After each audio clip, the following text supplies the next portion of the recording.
அஸ்ஸலாமு அலைக்கும். உங்க பேர் தெரிஞ்சுக்கலாம்? முகமது சமீஉல்லா பாய். அல்ஹம்துலில்லாஹ். சரி, ஓகே. உங்களை ஒரு கொஸ்டின் கேட்குறேன். இஸ்லாத்தில் வந்து வட்டி தடை செய்யப்பட்டதுன்றது இஸ்லாமியர்கள் மட்டும் இல்லாமல் இஸ்லாத்தில் இல்லாத பிற மக்களுக்கும் தெரியும். தெரிஞ்சும் இஸ்லாமிய மக்கள் எத்தனையோ நபர்கள் வட்டியை வாங்கிட்டு இருக்காங்களா இல்லையா? ஸோ இதுக்கு இறைவனும் நபிகள் நாயகம் ஸல்லல்லாஹு அலைஹி வஸல்லம் சொன்ன அறிவுரைகள் என்ன, இதுக்கான நாளைக்கு மறுமையில் அவங்களுக்கு கிடைக்கக்கூடிய கஷ்டங்கள் என்ன அப்படின்றது உங்களுக்கு தெரியும்?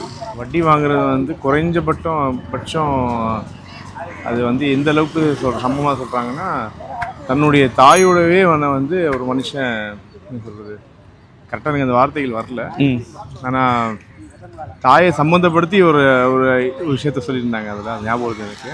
சரி, முழுசாக ஞாபகம் இல்லை. சரி, ஓகே. இன்ஷால்லா நம்ம சொல்லிடலாம். அல்லாஹ்வுடவே போர் செய்கிற அளவுக்கு, அல்லாஹ் போர் அறிவிக்கிறான் அளவுக்கு எனக்கு சொன்னாங்க. சரி, ஓகே. இன்ஷால்லா நான் ஆன்சர் பண்ணுறேன். யார் ஒருவர் வட்டிக்கு வாங்கிறார்கள், நீங்கள் நபிக்கு எதிராகவும் அல்லாஹ்வுக்கு எதிராகவும் போர் புரிய தயாராக இருந்தீர்கள் என்றால் நீங்கள் வட்டிக்கு வாங்குங்க. நம்மளால் நபிக்கும் அல்லாஹ்வுக்கு எதிராக போர் புரிய முடியுமா ஒரு மனிதனால்? புரிய முடிந்தால்தான் நீங்கள் அப்போ அந்த அளவுக்கு நீ திமிரு எடுத்து போயிட்டேன்னா நீ போய் வட்டிக்கு வாங்குன்னு சொல்லக்கூடிய நிலையில் தான் இஸ்லாம் வட்டியை மக்களுக்கு இந்த அளவுக்கு சிரமமானதுன்னு சொல்லுகிறது. அதுவும் இல்லாமல் 7 பெரும் பாவங்கள் இருக்கா இல்லையா? 7 பெரும் பாவங்களில் ஒரு பாவம் வட்டியை புசிப்பது.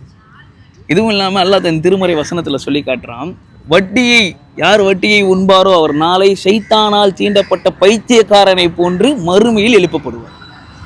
எழுப்பின உடனே அவர் என்ன சொல்லுவாராம் தெரியுமா?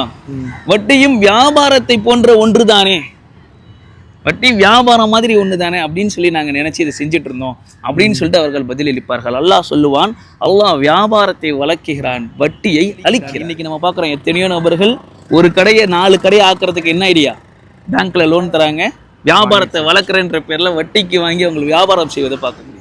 எத்தனையோ இஸ்லாமியர்கள் தாடி வைத்திருப்பார், தொப்பி போட்டிருப்பார், ஜிப்பா போட்டிருப்பாரு, வட்டிக்கு விடக்கூடியவராகவும் வட்டியை வாங்கக்கூடியவராகவும். எத்தனையோ பெற்றோர்கள், என் பிள்ளை பேங்க்ல வேலை செஞ்சா எனக்கு எவ்வளவு பெருமை தெரியுமா பேசக்கூடிய மக்களை பார்க்குறோமா இல்லையா? நபிகள் நாயகம் ஸல்லல்லாஹு அலைஹி வஸல்லம் சொன்னார்கள், யார் ஒருவர் வட்டியை வாங்குவானோ, யார் ஒருவன் வட்டியை கொடுப்பானோ, எவன் ஒருவன் வட்டிக்கு கணக்கு எழுதுவானோ, எவன் ஒருவன் வட்டிக்கு சாட்சி அளிக்கிறானோ, இவர்கள் அனைவரும் சமமானவர்கள்.